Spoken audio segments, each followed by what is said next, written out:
So went camping out in the Mount Baker, Snoqualmie National Forest. Not too primitive, just outside of the town locally.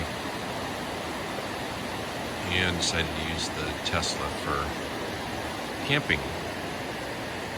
And so we pulled into the spot here on the river. They actually had power that we could plug into, which was really nice, and we used camping mode. So I want to go over the experience with this and how I need to improve it, because my 2 nights sleep weren't that great, but a lot of it had to do with just the fact that I didn't have everything set up in there the way that I needed to sleep comfortably. So we're going to explore that and look at it and see how I can make it a better experience next time. So with the seats folded down, I had lots of room. I'm 6'5", and I had to curl up a bit. But a couple things I didn't do. I didn't preset to move the seats up in camping mode and save it, and I should have as a different profile. So moving the seats up does that. You have that gap that's there, and so I got to figure out something to either make or buy to put in there. I know Amazon has stuff. My biggest struggle was this lip here between the folded down back seats and the back. Obviously I have to vacuum this.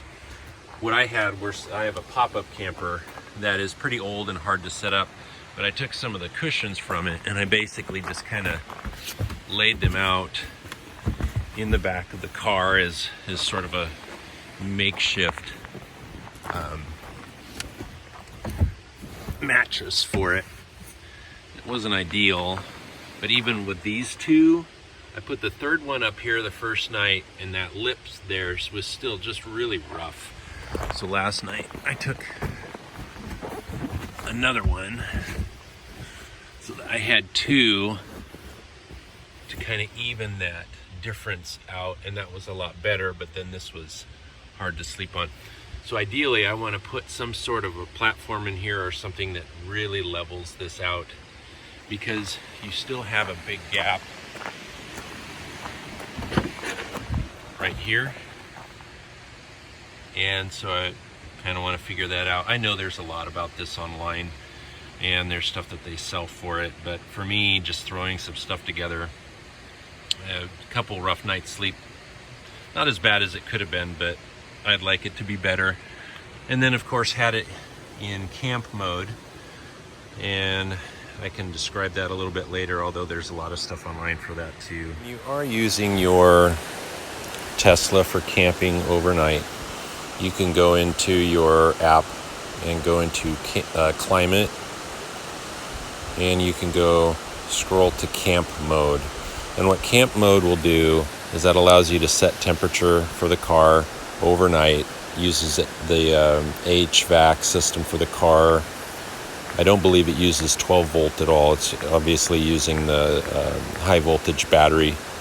And what I found is, for me, I was plugged into a 120 volt charger at 10 amps. Normally I get 3 to 4 miles an hour.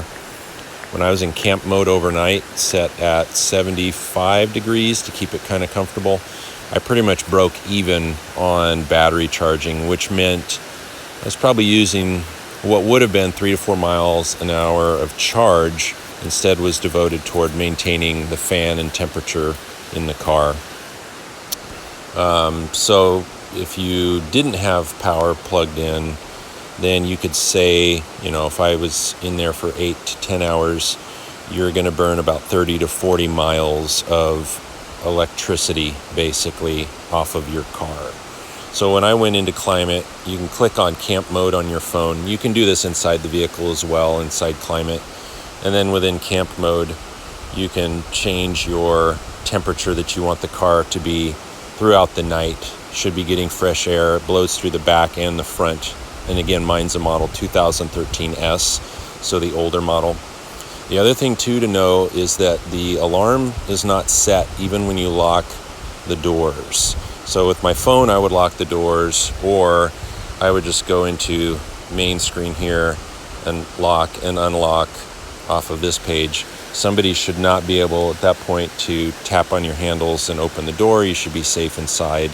And again, if you open the doors in camp mode, you're not going to set off the alarm. So that was another nice thing. And that all worked great for 2 nights.